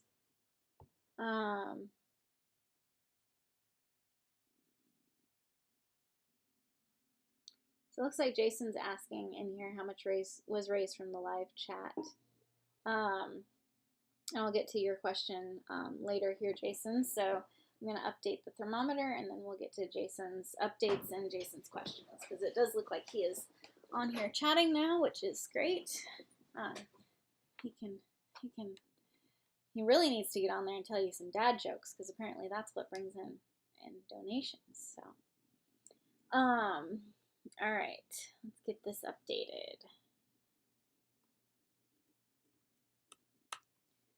All right, did it pop over? Is it still lagging? Get my phone in the window again. Okay, so we're still in the 15,000s. So we're at $15,322.04. So that is where we're at. We are getting up to that 16,000, which will put us closer to that big 2-0, which would be so amazing if we could hit that. And I know we can if we all come together. Just $1 from every one of our YouTube subscribers would put us over 100,000, just like that. So I'm really hoping that in the next hour, all the YouTubers are like, yes, we'll donate $1, and amazing things can happen. So, all right. Yeah, so if we get to 16,000, John said he'd bring Chonko back, the chicken. Okay, so that is our new total. Why didn't it update? Okay, looks like it did update. Okay, and if you can't donate, please share. Okay, so Jason on YouTube, I've been keeping track of it all day. $468 has been donated on YouTube. So hopefully you're listening to that, and now you know where we're at on that. And then let's go to Jason's updates that he sent in. So there have been 118 donations on PayPal. So that is awesome. And then 140 donations have come through our website. Oh, we just got $25. Jason, are you able to thank people that are donating on there? Yes, thank you. And then Venmo, there's been 8 donations. Man, now that Jason's on it, y'all are donating. Look at that. Wow. Jason has got like the magic donation thing. And I was talking about that earlier today. I'm like, Jason gets on here and he donates, I mean, he raises like $1,000. Oh, now people are telling jokes to Jason. So, okay. So yeah, that's where we're at right now. So I'm going to tell a story about a young thoroughbred horse, and this was after a couple years of rescuing. People are just getting off work. Yes, they're just getting off work, so maybe they'll hop on here when they get home and see what we're doing and send in some donations. But don't feel bad if you can't donate. Just share the video and tell your friends that you're passionate about this organization, and please consider making a donation. So this horse, and Jason's now on there. I think he's at home probably commenting. So I've donated twice now. Thank you so much, Icy. That's amazing. Why doesn't Tawny tell jokes? She's not a dad. She's a mom. Oh my. Now Jason's making jokes. Okay. Anyways, I'm going to focus on my story. So we get this call about this young thoroughbred horse, and they don't give us much information about the horse other than they need us to come get the horse. They want to surrender it. So we make like the 3-hour drive one way to go pick up this poor young horse, and they bring her out of this little tiny muddy pen, and she was in mud about up to her knees, and she's super skinny, and she was a wind cribber sucker, so any panels that she had like pull on it, and they actually get a high from their brain getting a little loopy from the oxygen levels. So 3 hours one way, yikes. Okay, so if you watch our 20th year anniversary where we give the history of Horse Plus, you'll realize that we were 2.5 hours from the California Valley floor up into the mountains of Indian Valley, Greenville, Taylorsville. So we had to drive from basically Quincy area, and Jason, you might be able to see how far it would have actually been from Greenville to Sacramento. It could have been 4 hours, closer to 4 hours. So maybe Jason will do that and put in how far of a trip that would have been, or somebody else can. Greenville, California, actually be closer to Taylorsville, California, to Sacramento. So we make the long trip to go get this little horse because she needs a place to go. They want to surrender her. So we go get her and we bring her back and she is just a super pretty little horse. So she's super skinny. And she seems like she's had a bit of a rough time. And when we get her to our facility, okay, Jason says it's 3 hours one way. Yeah, that's what I was thinking. So it would have been a 6 hour trip for us to go get her there and back. But we get her to our facility, and I have a nice pen for her and straw, and she just lays down, and she lays down a lot. But I'm like, she was in a really muddy pen, and she seems comfortable. She's eating and drinking and laying down and pooping and peeing, doing all those things that horses should do. So I'm like, well, I don't know why she likes to lay down so much, but she is young, and she's probably just very happy to have a nice, clean environment. And she drank a ton of water. Like, there was definitely a lot of water that she drank. And I kept taking care of her, and she was pretty skinny for a while, but finally she started gaining weight and acting, boy, my voice goes, we're just gonna be done, guys. You're never gonna hear the end of this story. So she just was finally being like a more normal horse and not laying down all the time, and so finally we were able to get her into a home, and they understood that she had the wind sucking problem, and where she'd like to grab panels with her teeth and breathe that air in, and got her a great home, and people just loved her and moved on. And I thought, like, that chapter, that horse was rescued, found a home, moving on. Well, it was like maybe a few months later, like it would have been within a year of rescuing her. I got a call from the state of California, and I think it was the state of California, either that or it was some medical disease control place. And I'm like, what's happening? So they started off this conversation by, did the horse you took in that had West Nile survive? And I'm like, what? And they're like, yeah, the horse that you took in, it was surrendered to you, it had West Nile. Did that horse survive? And I was like, well, we get a lot of horses surrendered into us. I was not aware that any of them had West Nile or tested positive for West Nile. And so they gave me the information about the horse. Oh, thank you, Barbara, for your $50 donation. Thank you so much. So they gave me the information and described the horse, and I was like, yeah, the young thoroughbred. And they're like, yeah, she had West Nile, and for my records, it didn't look like she was going to make it. And then they said that they surrendered her to you, and we're wondering if she survived. And I'm like, yeah, she survived. So that was just a crazy situation that I was not expecting at all. So basically, these folks had a horse that tested positive for West Nile, And they called us up and just said they had a horse they needed to get rid of and wanted us to come get her, thinking that she was going to die. And we drove the 6-hour trip to go get her and just took care of her and gave her all the food and nutrition and water and rest that she needed. And she survived.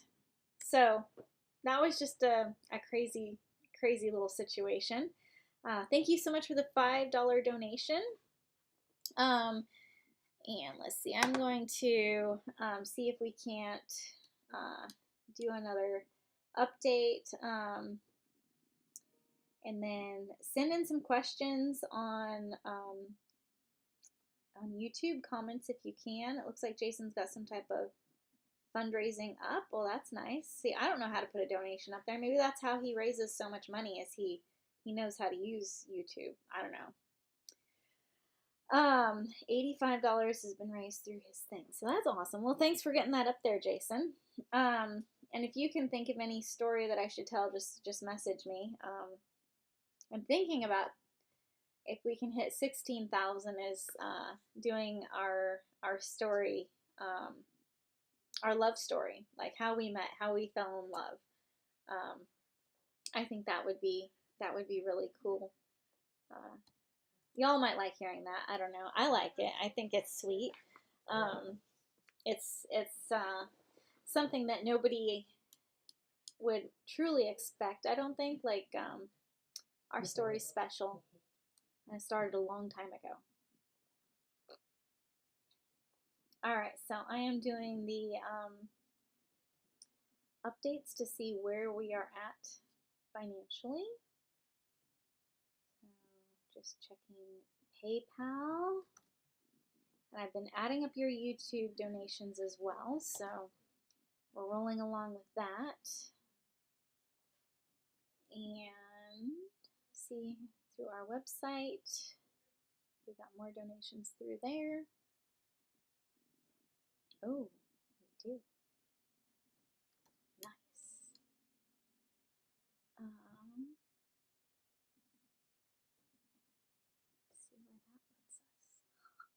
I'm gonna have to call John. Get that chunko chicken back in here to help fundraise. Like, these guys are doing a good job. Let's see. There we go. Okay. So yes, Chonko will be coming back. I'll give you that much of a hint. And we'll see if there's any more through Shelter Love. Oh, okay. All right. Are we ready for our next update? I am. Yay! I want you all to see where we're at. Okay. Let me do one thing here first, so we can get this accurate.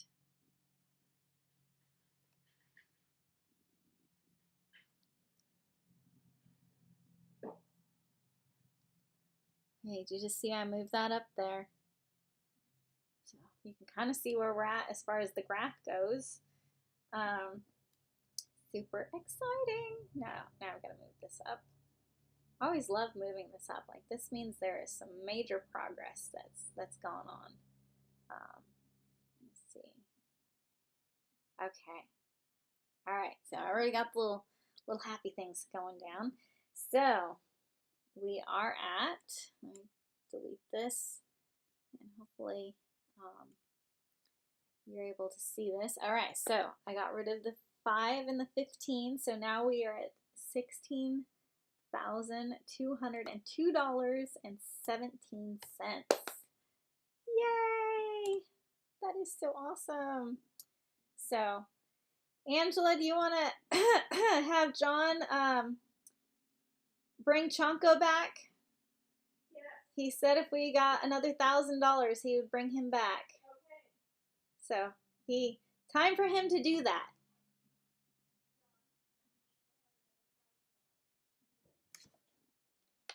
Yay! All right, let's see when John brings Chonko back.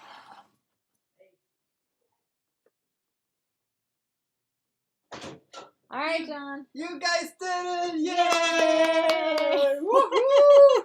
He's so happy. He's dancing and everything. Man, that's amazing. So, yeah, another $1,000. So Chonko gets to come back. That's awesome. Good job, guys. Good job.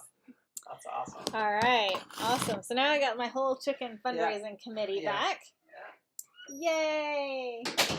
All right, awesome. So, all right, wow. So, okay, so let me just catch back up to where we are at, and yay, John. Yes, okay. I would love to hear you and Tony or Jason. Okay, so people are wanting to hear how Jason and I met, and apparently I get to hold Chonko. Tell our love story. Okay, all right. So with the latest little celebration there of amazing happiness with reaching $16,000 of fundraising today, which is amazing. Y'all are so great. So I will tell our story on how Jason and I met and how all that came to be. So hold on, let me just see if I can bring the phone over here because I do have a picture. I showed some of y'all earlier, but okay. So back in the early '90s, when I was 9 years old. And this was in 93. So, what, 30 years ago? Does that math work? Is that correct, Jason? So, a long time ago, when I was 9 years old, I was actually at church. Yes, 30 years ago. So yeah, 30 years ago, this year, Jason entered my life. And I was at church, and they ended up being at church that day, and I didn't know them or pay attention to anyone. Jason's giving me my math. Yes, because it was in 1993. That was 30 years ago when I was 9. So yes, that is the correct math. Thank you, Jason. So, Angela's laughing. I tell you, these walls are paper thin. So, anyways, my dad ended up knowing somebody that was at church with Jason and his family. And so my dad invited them over all to our house. And so we were outside playing and just being kids. And I have a picture of the first day Jason and I hung out together. And I think it's sweet. And we were just kids. So I was 9 and Jason was 13. And we were swinging on the swing together, and somebody I think it was his brother, took the picture. Probably to tease him with later. I'm not sure, but whatever. I'm thrilled that we have a picture the first day we met. Oh, let's see. There we go. Oh, so there we go. My long hair, still had long hair. Jason's there, and so we're little kids, 9 and 13 years old, swinging on the swing together. And that day, it was a fun day, and my brother was there, and Jason and my brother are similar in age, and so they were hitting it off, and I was thinking Jason was a pretty nice person. But he did something that just won me over right then and there that day. So, and apparently it's what's we've used a lot in our life, actually. I saw a skill that I needed. So anyways, back in those early days, people had like photo albums that they would show what they did. And so, there was no such thing as Facebook, and you didn't have, you had a photo album, and you had these pictures, and you could show your friends, like, oh, I did this, and I did this. And so Jason and his brother, they had these photo albums, and they showed it to us, and we just thought it was really cool.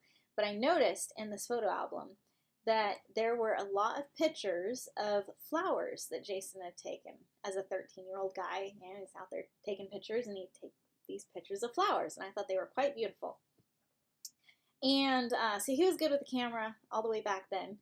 And I remember knowing where some little cute flowers were.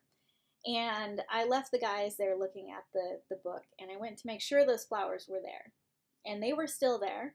And so I came back in, and I mustered up my courage at 9 years old to tell this 13-year-old that I knew where some really pretty flowers were. And so I mustered up the courage and told him, and he was like, oh, yeah, no, I'd love to take pictures of those flowers. And I was like, really? So I took him out to where these little flowers were, and he was going to zoom in on them. He's down there with the camera, and he's zooming in, and he's like, oh, these flowers are so beautiful. And I'm like, oh, yeah, they are. And that was the moment that I remember distinctly remembering that, thinking that, oh, I think I like him. I was 9 years old, and he stole my heart at that moment and took the picture, and he's like, someday, I'll show you this picture again if I see you and whatnot. So anyways, I just, from that time on, I was like, oh, so nice. And I think it's like, I don't know, somehow. So, off and on through the years, I remember when they left that day after hanging out with us,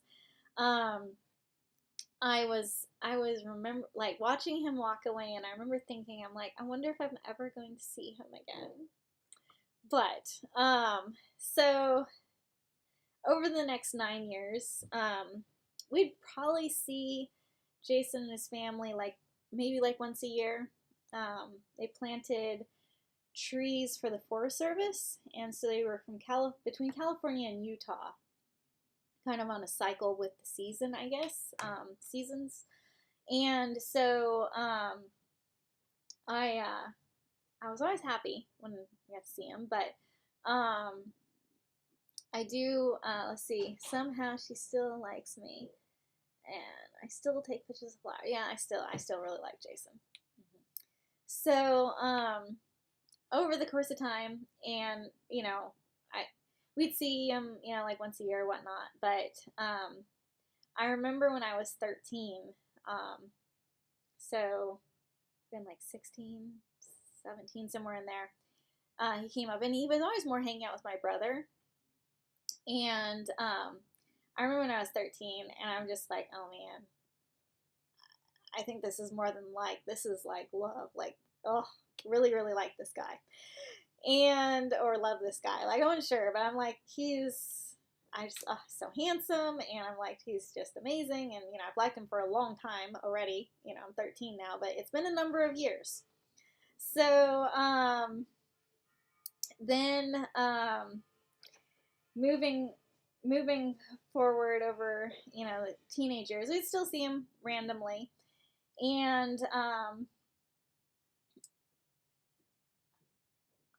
see, somebody was playing some music, but, so, he never, gave me any, I don't think I was just his buddy's little sister, I think, is how he thought of me, but, this is kind of crazy, so, when, I was 17 or 18, almost 9, 17, let's see, when was this? Anyway, it was a year before we got married, and got married when I was 18, almost 19, and, obviously we got married because we're together now, so that's not spilling the beans on this story at all. So, we were at this church, and Jason plays the piano beautifully. I'm always trying to tell him, one of these Christmas times we need to get him in a field with the piano and the horses, and having him play the piano. I think that would be so cool, and have it a little music video. But anyways, it hasn't happened yet. Maybe one of these times. So at church, when I was around and Jason was around, like Jason would always go and play the piano. And I would go into like the mother's room and watch him play the piano shyly back there all by myself. And I did that for a number of years. Just that's, you know, if he's in playing the piano, I'm going to go in the mother's room and watch where nobody knows I'm watching. So all that is, you know, just something, you know, just liked listening to the music and all this stuff. So this is a year to the day before we get married. And my cousin comes into the mother's room and she's like, "Oh, you're here watching Jason, huh?" And I was very, very shy. And I'm like, yeah. And she's like, "Oh, this could be fun." And so she's like, "I'm going to tell Jason to play Here Comes the Bride, and then I'm going to like pull you down the aisle towards him." I'm like mortified. I'm like, no way. This is not going to happen. This is mortifying just thinking about it.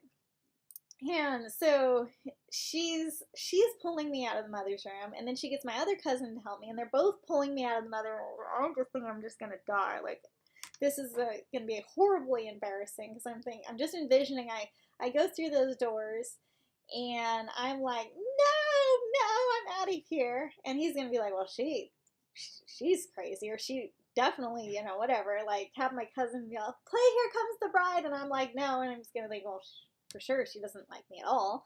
Or I'm like, here I am, and then he's going to think I'm really weird. So I was just in a lose-lose situation. And I managed to bolt out of there. And I was just like, oh. Anyway, I was just like so mortified and like, didn't know what to do other than leave. So then, during that same visit at church, I guess Jason told my brother that he was working at a ski resort over the winter up by Truckee, up out of Sacramento in California. And so my brother knew, like, he was working at this ski resort, and he's like, he can get comp tickets, which means you can ski for free, which we thought that's cool. So then on Valentine's Day, when it came, my brother didn't have any girlfriend, and you know, I didn't have any boyfriend, and so we decided to go out on Valentine's Day together and go snowboarding. And I actually went to college for snowboarding, believe it or not. So yes, snowboarding is something I do enjoy doing. I really don't get to do it in Tennessee though. And so we went to this one ski hill, and we're snowboarding, and I spent about half the day. And oh, we just got $15 through Cash App. Exciting! Thank you so much. So we are snowboarding away, and we get to the top of the mountain. We can look over the mountain and see the valley and see another ski hill. And my brother's like, "I think that's where Jason works, down there." And I'm like, "Oh, really? And then my brother's like, "I think we should go there and see if he's working today, and then we could ski there for free since we've already skied here." I'm like, "Oh, sounds like a great idea." So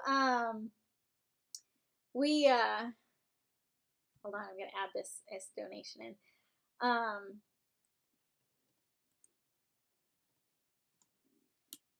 come on.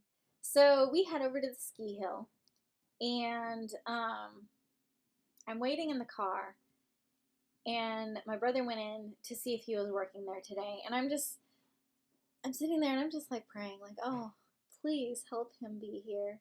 Like, I would really love to see him again, and that'd be so nice." And anyway, so pretty soon my brother comes out of the ski resort lodge there, and he's smiling, and I'm like, "Oh, good, maybe he is here." And he comes out with a couple of tickets, and he gives me one of them. He's like, "Yeah, he's here, and we get to snowboard for free." And yay, that's awesome. Hold on, I'm going to refresh this again. It just said that the chat was disconnected. Please, I will reconnect you. I think my internet has died on my laptop. Hopefully it's still working for you guys. We've had a terrible time with the internet today. I gotta put my phone back in the window and see if that works. Hold on, or maybe Jason can text me and tell me if everything is going good. So my brother gives me this ticket, and hold on, I'm gonna wait and see. I think it's trying to connect over to the Wi-Fi, and that's not working on my computer. Hold on, we'll see here if this works. I just don't want to keep telling the story if I don't know if it's working, and oh, it's working fine, Jason says. Okay, so my brother comes out. He has the ski lift tickets, and he gives me one, and I pick it up to look at it, and Jason gave it to my brother, and because it was Valentine's, it said love on the ticket, and then because it was Jason's comp ticket, it had his name on there, so it said love Jason Preisner, and I'm like, I didn't tell my brother any of that stuff that I was observing on the ticket, and so then we get the tickets and our boards, and we head up there, and my brother's like, well, he's busy working for a while, but we're going to snowboard, and then he's going to catch some rides with us at the end of the day. And so snowboarding around, and I know at one point he was stationed over doing tube rides for people and getting them, I think he was hooked on, I don't know. Anyways, he was over there doing something. I was like, oh, there he is. So we snowboarded through the day, and then the last day we went up one run with him and then came down, and we went up another one, and my brother went through, and he was in front of us, and my brother got on the chairlift, like a two-person chairlift, and so Jason was in front of me, and he gets up to the chairlift, and he's waiting for me to get on and ride with him. He's like, come on. And I'm like, oh, okay. So I'll slide in there next to him with the snowboard and scrunch down in this little tiny seat. And of course, it's freezing cold weather. We're like bundled up to our noses. And but now I'm like, oh, wow, I want a chairlift with Jason. And about halfway up the chairlift ride, my brother looks behind and sees us back there. And he just gives me this look like, what on earth are you doing? Like, why are you riding with Jason? So we end up, we snowboard down, we say goodbye and head off, and then of course my brother is like, he's like, why would you do that? I'm like, well, he was in front of me, and like I need to get on the chairlift, and anyways, Jason says such a girl thing. Oh, we just got another $20 donation in. Thank you so much. So what somewhere along that trip, Jason and my brother had talked about when Jason was done working at the ski lift operator thing at the end of the snow season, that Jason could come and work for us, because we did rock work. It's like rock masonry, patios, fireplaces, and stuff. That's what my dad did, my brother did, and I also did. And so my brother was saying that Jason might come and work for us and help us get some big jobs done. And I'm like, oh, really? I'm like, this sounds good to me. I didn't say that to my brother. But sure enough, I paid attention to any of those conversations, and Jason was going to come work for a month with my dad and my brother, and we were doing this huge job with these huge slate patios. And so I was quite excited about that. But I do think I need to update the thermometer again, see where we're at. So please send those donations. When I'm paused between a story, it's a great time to donate. And let's try to make this thermometer go up. So let me just log back into PayPal and see if we've gone up at all there. And it looks like we have. So thank you for sending in your PayPal donations. I can see why John likes Jonko. He's a nice fluffy chicken. It's very big though.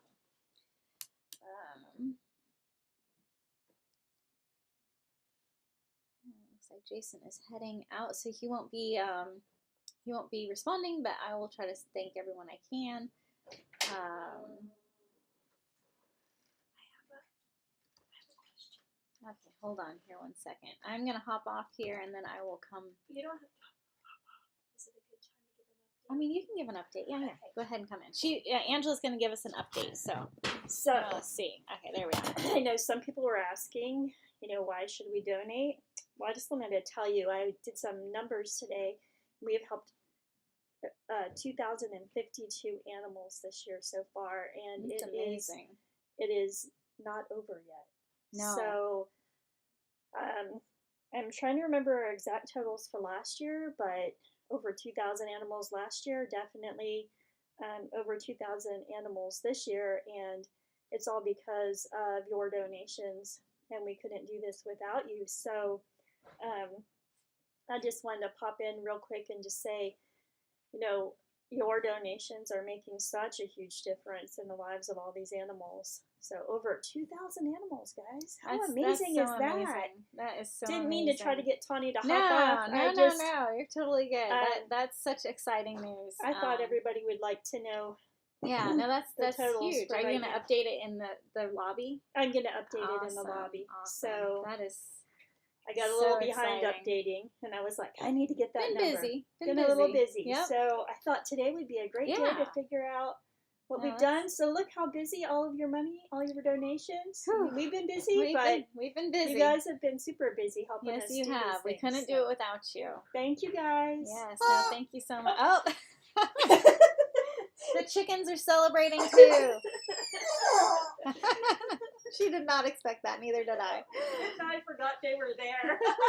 She just sat down so she could tell you, and then the chickens scared her in the end. So these are John's chickens. He brought them in to help fundraise. All right, so I'm going to have another update here for you shortly. Okay, $50 through Cash App. Add that one in as well. All right. So thank you all so much. Keep those donations coming. And yeah, like 2,000 animals. That's huge. Primarily horses. Like, there's not another organization out there bringing these animals to their facility, giving out grants to help animals around the world. And, well, Angela, do you have the number of how many horses we've gelded? She should be able to get the number. She just had it at one of our board meetings that we just had, and it was a huge number of stallions that our organization has gelded, which ultimately can help horses from ending up in the slaughter pipeline, being born unwanted and end up in the slaughter pipeline. Angela, did you hear me? I don't think she's here. Okay. She'll be coming. We'll get her back when I hear her. Okay, so we're going to update the thermometer again. And do you have the number of how many stallions we've gelded? I know it was a huge number, yeah. Let me get that. Because we just talked about it at the board meeting, and I was like, that's amazing. All right, so we just updated it. We are really, really close to 17,000, y'all. I think we can do this. I think we can hit that big 2-0. What do you think? How's it going, Christy? The internet's not working. As much as I've tried. Well, tomorrow we can figure things out, and hopefully the internet's doing better. But we are getting very, very close to 17,000. So, and if you don't, let's get Christy in here. There she is. I forget where the camera is. So yeah, we're really, really close to 17,000, y'all. That's amazing. All right, so let me just see. I think we got that. No, there's another $50 donation. Okay, through PayPal. Thank you so much for your $50 donation. And horses are not cheap. That is right. Horses are expensive critters. So through our grants program, we have gelded 441 stallions this year. That doesn't include all the stallions that have been gelded here. Doesn't include stallions That's just here.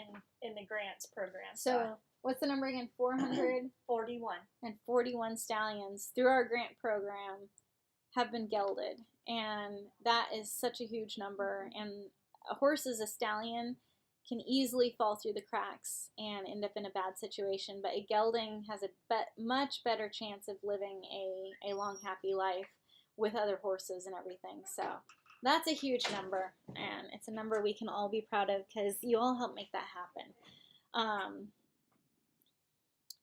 Yes, that's veterinarians and gelding, 441 stallions. And that's when you donate to us, like, you're helping so many things, and we really can't show all the things that we do with the gelding operations and everything and the grant program, but we are working in every avenue possible to help as many animals as possible, and to geld that many stallions is just amazing. Okay, so where was I on this amazing love story journey? So Jason was going to come work for us, and let's see. Okay, so there we go. I missed a number. It's a little bit higher than I had it. So we're planning on having Jason work for us, and I'm very excited about this. I think this is just the greatest thing ever, that Jason's going to come live at our place in a camp trailer, and I am just dreaming of all the amazing food I'm going to cook him. And I'm like, you know, way to a man's heart is through his stomach, and like I'm going to make this guy that I've liked for like 9 years now know that I'm here and I like him. So Jason moves up, and there is kind of a sad-ish situation to this story. Is there's this other poor guy that worked for my dad, and he really liked me, but he wasn't the right fit for me. And he was a super nice guy, but I met Jason first, so you know, he would have had to meet me back when I was 9, because by this time, like, I've already liked Jason for 9 years, and nobody else is really going to get in the way of that. So Jason loves fast cars, and so, you know, he's always worked hard all of his life, and he has this Camaro, and it's an '89 Camaro. And so he comes to work, and he drives up to he's coming to our place first. And he drives up in the yard, and he's got this nice Camaro. And the poor guy that liked me drove this really old little beat up pickup truck. And I thought, you know, because he didn't know that I liked Jason forever. And he probably thought I was a very shallow person. I don't know. But so Jason, you know, drives up in the Camaro, and somebody asked if we're still live. I think we're still live. I hope we're still live. Yes, this should be live. It looks like it's live. Okay, so Jason drove. You know, he shows up in this nice car, and he comes in, he's talking to my brother, and I'm super shy, but I'm like, you know what, I've got to, what color was the Camaro? The Camaro was white back then. We still have the Camaro. Jason's been working on getting it revamped to a fancier, well, he's put the inner